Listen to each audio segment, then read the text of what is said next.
The product rule is the second of three differential techniques that you need to know for year 13 differentiation. So the product rule applies when y is the product of two functions of x. So we have one function of x, which is I've called u, and another function of x, which I've called v, and they are times together.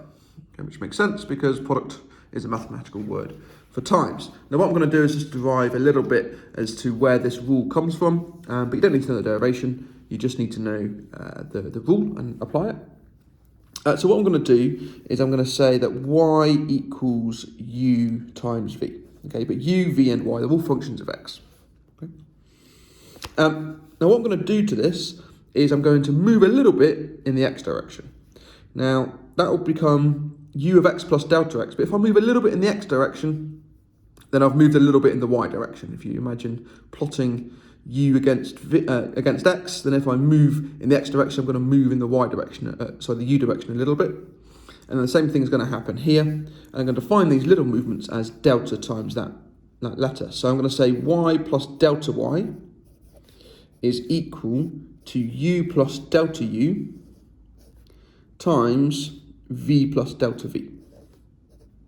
Okay, so if I moved a little bit in the x direction, u's moved a little bit, v's moved a little bit, and y has moved a little bit, okay, because they're all functions of x. So I'm going to multiply out the brackets here. So that's going to be u times v plus v times delta u plus u times delta v plus delta u times delta v. Okay. And that obviously equals y plus delta y. Now what we've got here is y on the left and a uv on the right, but by definition y equals uv. So actually those two terms will cancel, and we're left with the small change in y is going to equal v times the small change in u plus u times the small change in v plus the small changes in u and v times together. So what I'm going to do now is I'm going to divide the whole thing by the small change in x. So I'm going to get delta y divided by delta x is equal to v times delta u divided by delta x plus u times delta v divided by delta x plus, I'm going to write this as delta u times delta v over delta x. But I could have swapped those two around. Okay, so that is the small changes. Now what I'm going to do now is kind of like the gradient of the chord, if you like. What I'm going to do now is I'm going to take delta x to 0. Okay. I'm going to take delta x to 0. So I'm going to move down that slope so that the chord becomes the tangent. Okay, the small change in x is going to go to 0. And what happens by definition is delta y over delta x will tend to dy by dx. That is the definition of the derivative. Similarly, delta u over delta x will tend to du by dx.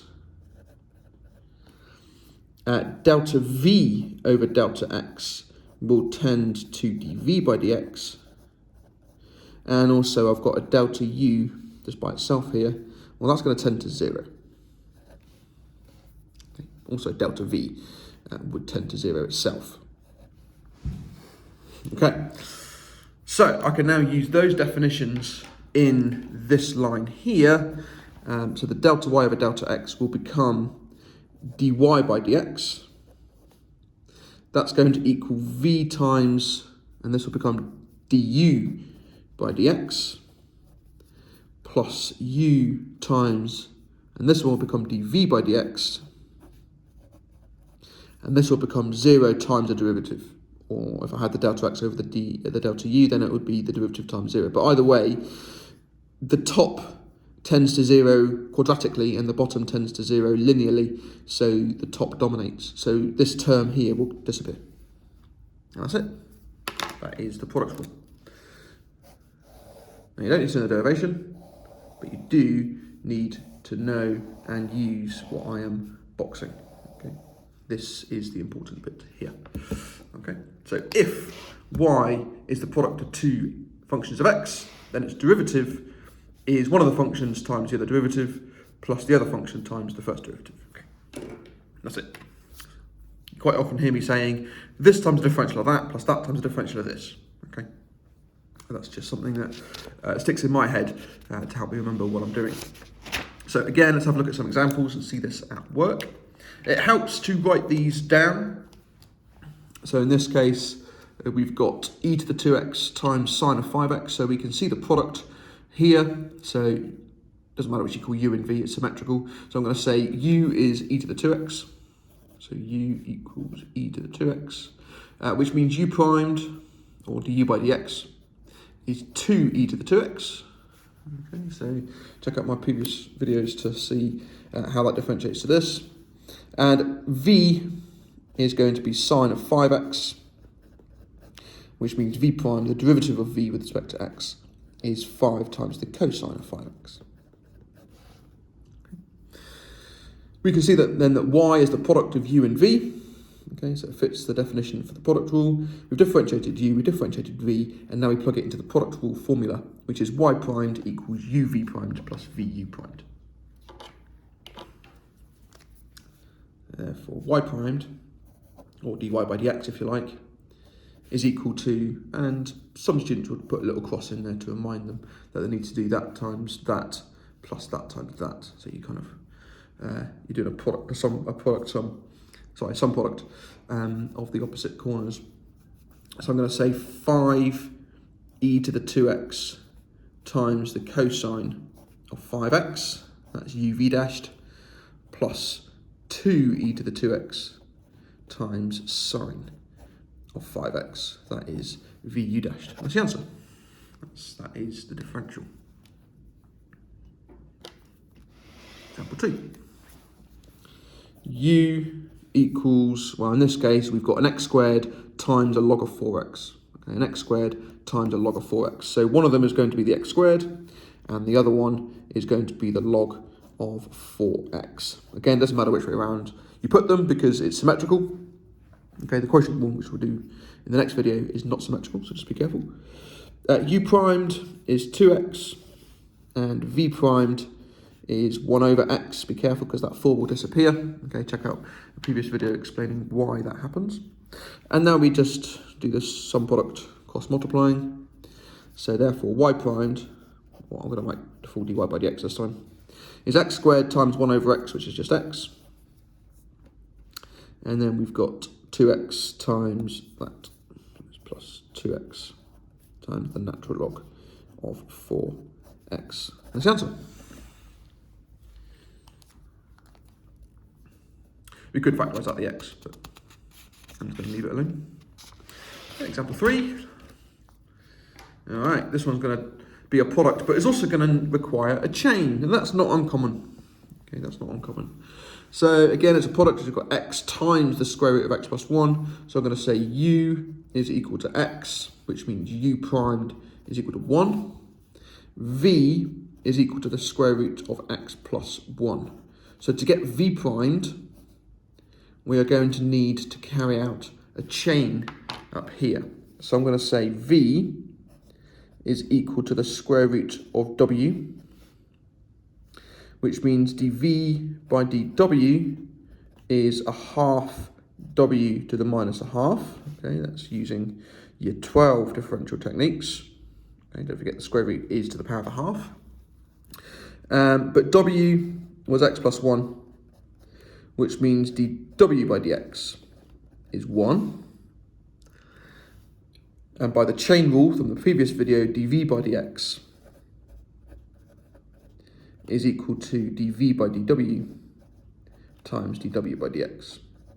Okay, so we can multiply that by that. But don't forget to replace the w with the x term.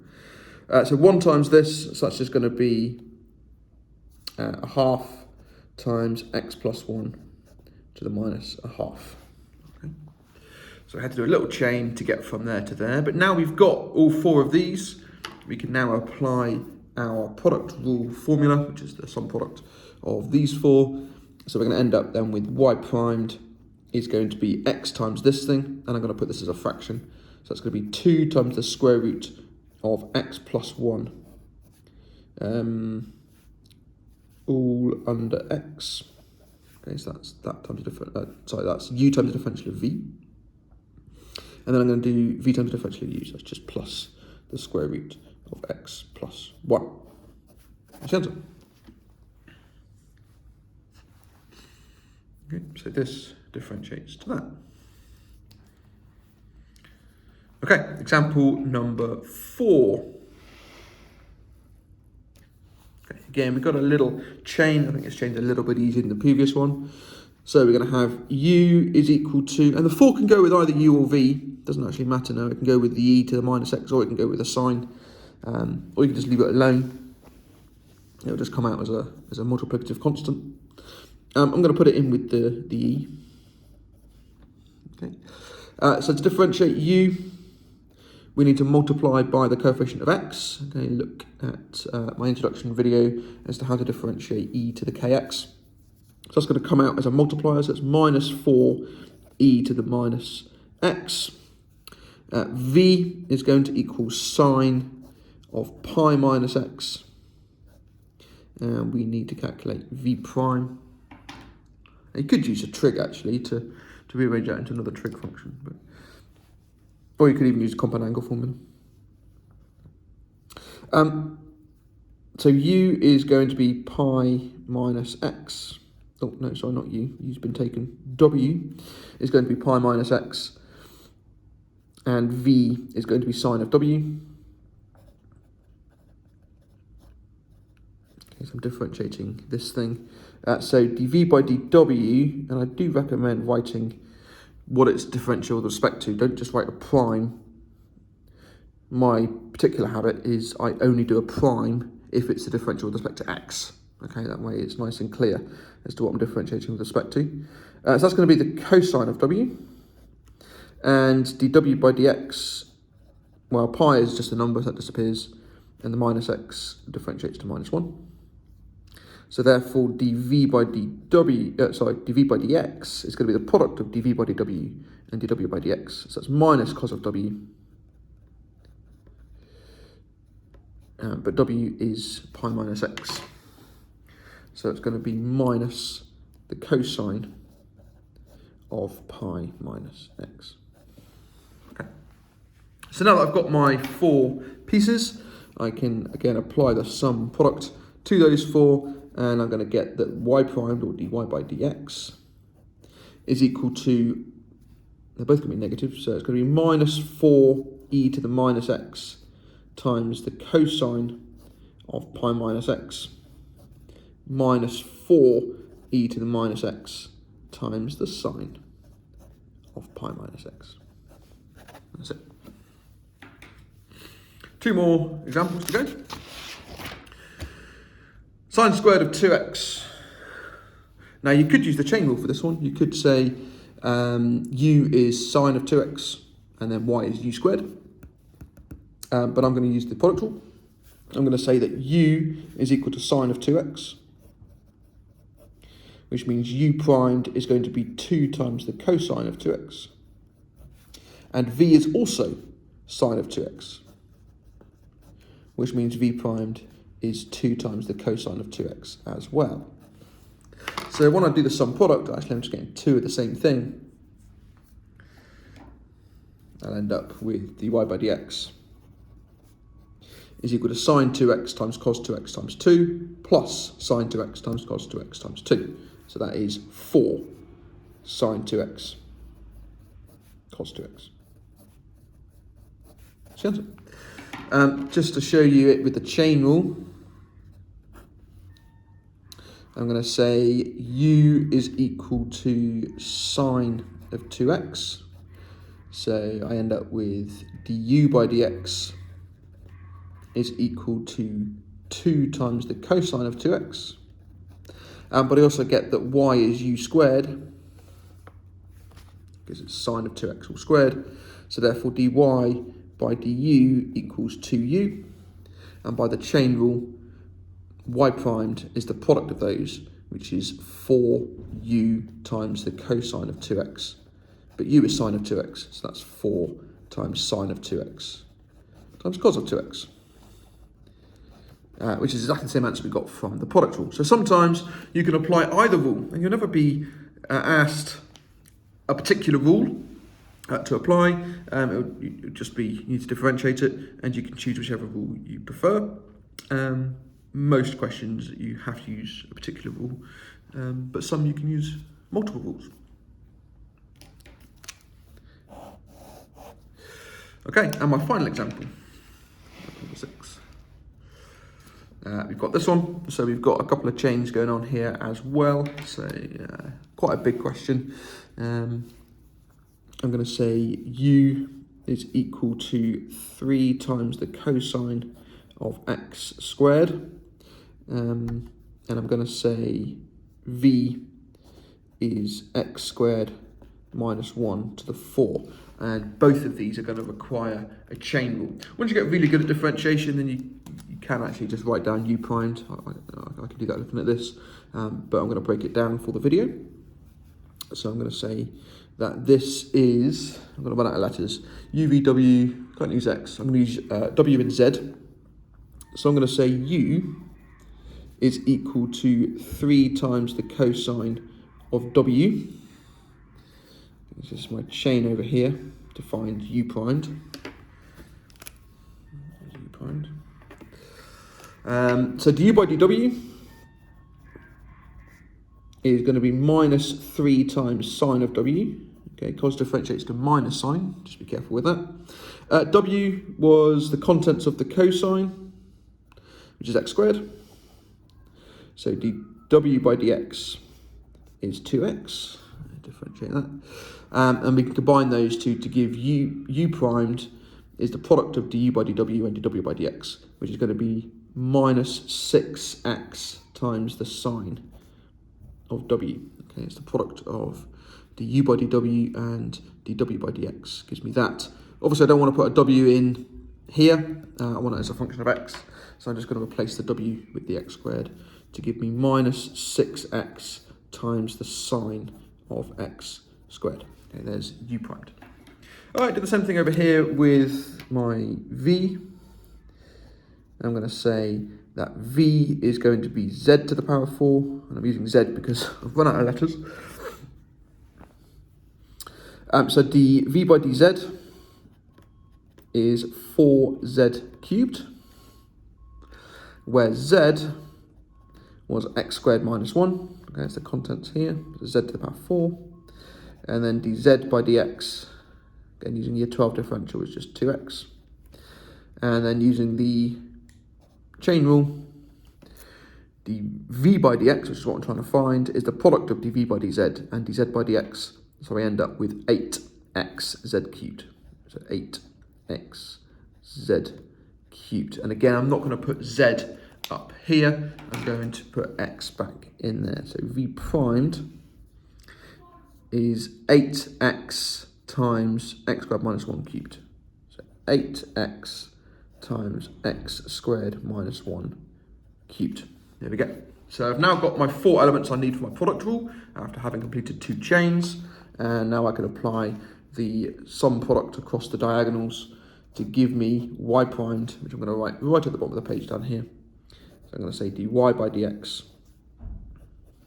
is that times that, so that's going to be 24x times the cosine of x squared times x squared minus 1 all cubed. Okay, so that's this term times that term. And then I also need to add this term times that term. That'll be negative because I've got positive terms are negative. So it's minus this time. 6x times sine of x squared times x squared minus 1 to the power 4. And there's my derivative. Okay, thank you for watching. It's the product rule. Next video will be on the quotient rule.